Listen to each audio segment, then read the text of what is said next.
3D-сознание, 4D-сознание, 5D-сознание. Часто встречаются эти термины. Я бы хотела их сегодня пояснить. Начать нужно с того, что сознание — это та самая единственная вещь, которая определяет реальность. Именно сознание формирует энергию в материю, в физику. То есть сознание — это то, что меняет все. Есть такая расхожая фраза: «Бытие определяет сознание» или «сознание определяет бытие». Вот бытие определяет сознание — это 3D мышление. Что такое 3D сознание? Это сознание построено на дуальности. Во-первых, ты всегда отдельно от других. Есть я, есть другой. Во-вторых, любая дуальность хорошо, плохо, черное, белое, свой, чужой, мужское, женское. Это все сознание 3D. В 3D сознании выживает сильнейший. И, соответственно, очень важны такие вещи, как статус. Чем лучше у тебя машина, чем престижнее у тебя должность, чем больше у тебя ресурсов, будь то деньги, сила физическая или власть, тем ты более способен к выживанию, и, соответственно, тем ты по иерархической лестнице выше в 3D-сознании. И вот 3D-сознание, оно в том числе очень сильно все про иерархию. Кто-то хуже, кто-то лучше. В 3D-сознании человек не осознает, не понимает, что мысли определяют его реальность. В 3D-сознании жизнь с человеком случается. А мысли — это просто какой-то процесс, который происходит в голове человека. То есть одним словом 3D-сознание можно охарактеризовать как сознание разделения. 4D-сознание — это такое переходное состояние, это сознание трансформации. Если вот опять-таки выбрать какое-то одно слово для того, чтобы назвать 4D-сознание, это будет слово трансформация. Трансформация, она всегда про изменения, про переход, и само вот это вот состояние 4D, оно переходное. Переходное от разделения к единству. 4D-сознание — это когда человек понимает, что есть нечто большее, чем просто физическая материя, есть взаимосвязь между людьми и душами, есть взаимосвязь между твоим восприятием и твоим образом мышления и твоей реальностью.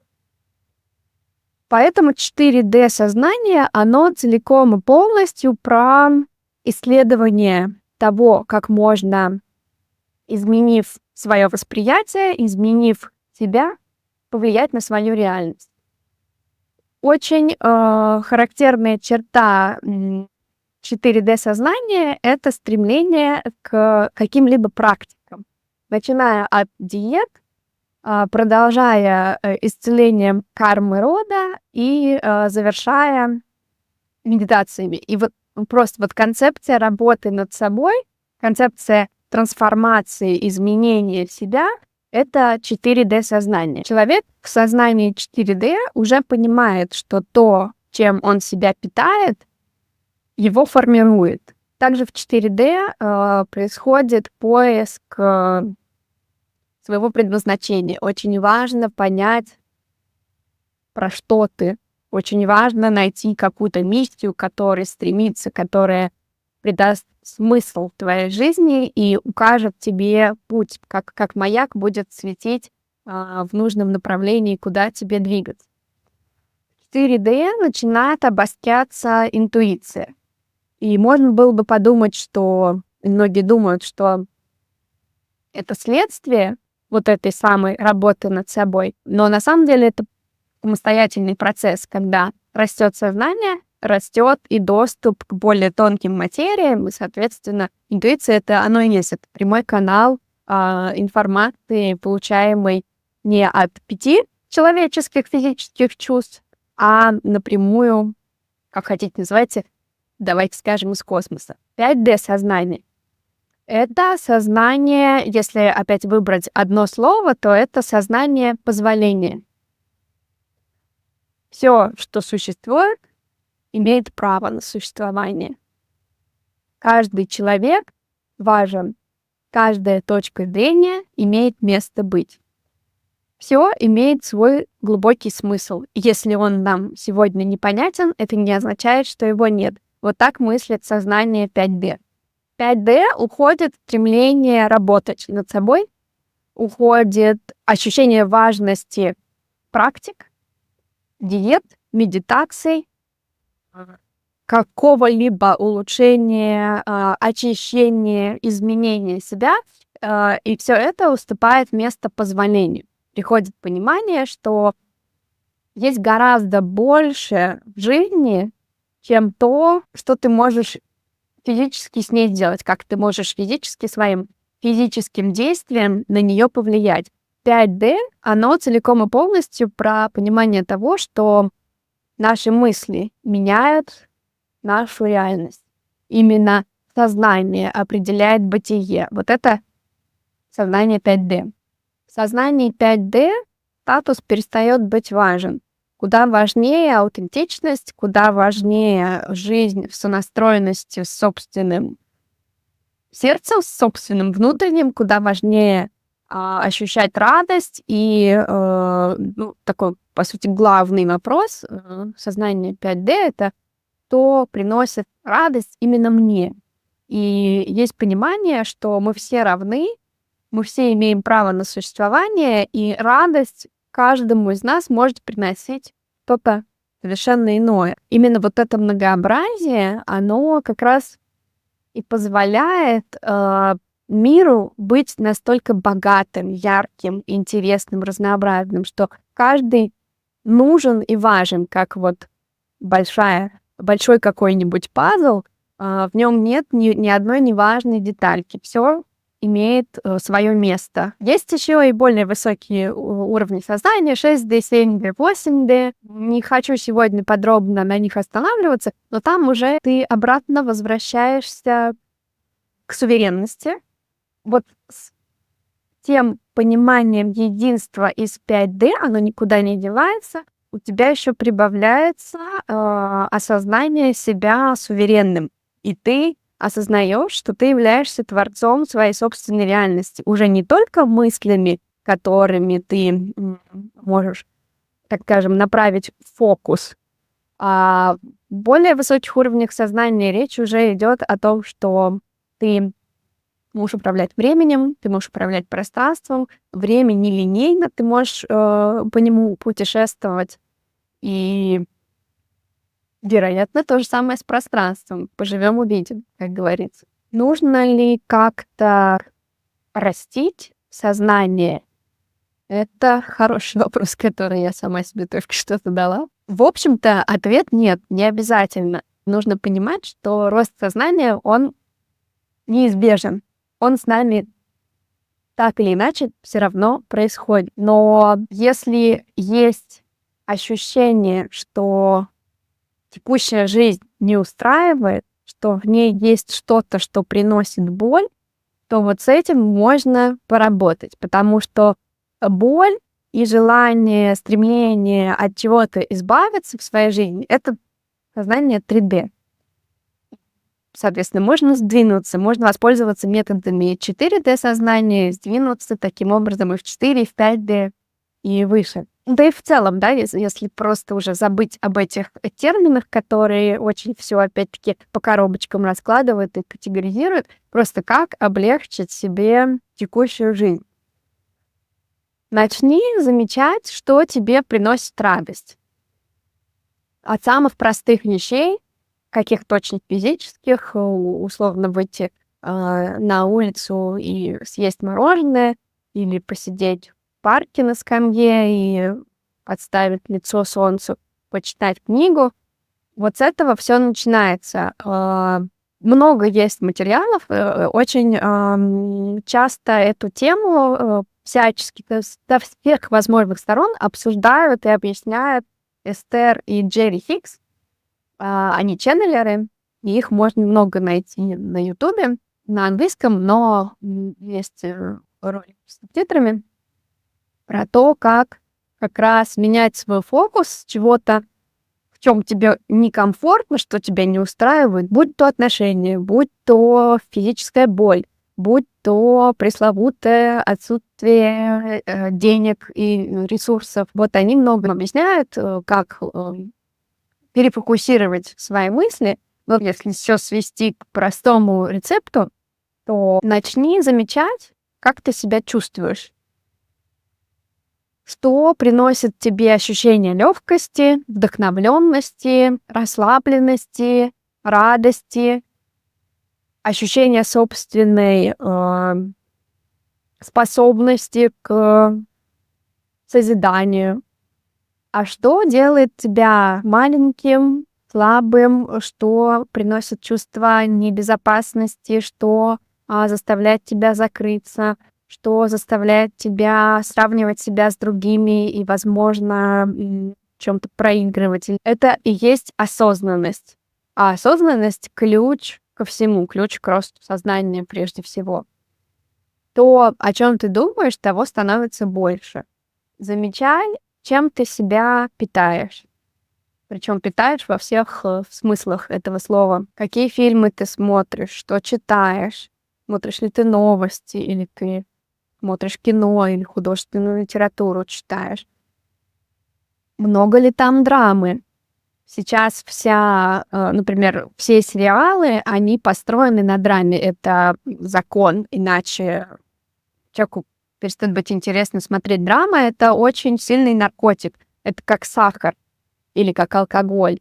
Она имеет свою вибрацию, свою частоту, и она очень сильно вызывает зависимость. Это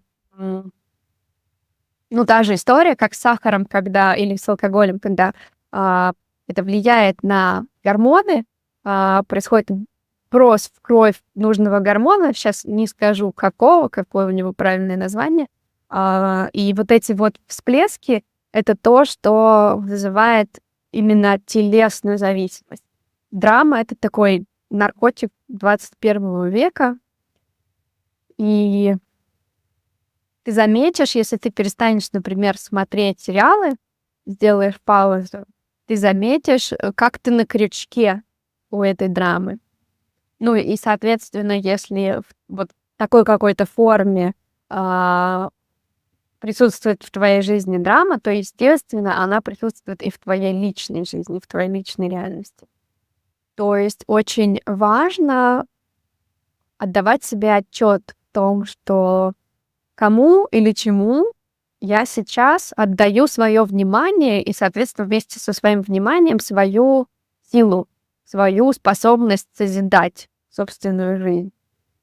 И важно помнить, что приносит осознанность, это постоянное осознание, понимание того, что я — это не мои обстоятельства сегодняшние. Я знаю, кто я есть, и я знаю, что я создаю свои собственные обстоятельства. Жизнь случается не со мной, жизнь случается для меня.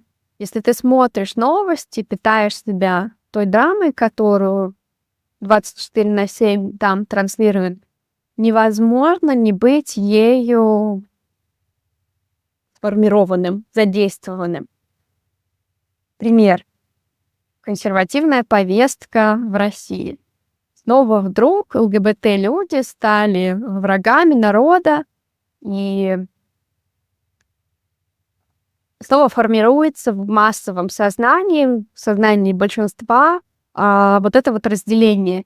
Есть мы, а есть они. Есть чужие, есть мы нормально, кто живет правильно, и есть они, извращенцы, больные люди, опасные потому что они чужие. В 2013 году я начала свой путь волонтера кинофестиваля «Бок о бок». «Бок о бок» — это кинофестиваль ЛГБТ-кино. Он функционировал во многих городах России тогда, в том числе в Москве и Питере, где участвовала я. И я это делала, потому что я понимала тогда, что каким еще наиболее эффективным образом можно работать с сознанием людей, как не через культуру. Когда у людей, например, нет среди соседей или друзей ЛГБТ-людей, для них это что-то такое очень абстрактное, а все, что абстрактное и непонятное, оно априори пугающее в 3D-сознании, оно вот про чужое. И хотя бы через кино и сериалы, которых тогда было совсем еще немного, можно было формировать такой более-менее объективный, не опасный образ ЛГБТ-людей, показывать, что это точно такие же люди, которые хотят любить, которые хотят жить счастливо, которые точно так же любят шоколад, ходят гулять в парк, заводят котиков и собачек. У них есть мамы и папы, у них есть близкие друзья. Они также читают книжки, они также мечтают. Это ровно такие же люди. И то, что происходит сегодня, это классный пример, такой полярный, который показывает, как можно за счет искусственного и насильного перенаправления фокуса внимания формировать в людях вот это вот сознание разделения. И очень важно сейчас тоже заметить, что мы здесь не для того, чтобы избавляться и бороться с тем, что кажется нам неправильным. Мы здесь для того, чтобы жить свою собственную жизнь. Всегда, пока есть те люди, которые хотят сдать ответственность за свою собственную жизнь, за свое собственное сознание, будут те, кто эту ответственность у них заберет. Пока будут существовать люди, которые готовы участвовать в войне, которые готовы таким образом отдать ответственность за свою собственную жизнь, будут те, кто придет и ее заберет. И единственное, как мы можем в этом поучаствовать, это не ходить пропагандировать, не пытаться кому-то что-то доказать, а жить свою собственную жизнь. И жить ее открыто. И говорить свою правду на своем маленьком пьедестале, будь то не пьедестале, а платформе, будь то в гостях у друзей, будь то просто при каком-то личном откровенном разговоре. Жить открыто.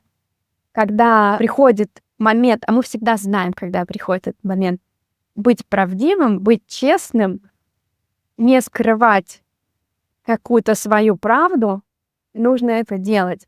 И этого, кстати, абсолютно достаточно, когда ты позволишь себе жить в сонастроенности с собой, в поиске своей собственной внутренней уникальной радости. Тебя найдут другие, те, кому нужен твой пример, чтобы пойти и создавать свою собственную, уникальную, радостную, неповторимую жизнь. И ты, кстати, можешь об этом даже никогда не узнать. Но тебя найдут те, кто готов, те, кому не нужны ритуалы, практики, уроки, гайды.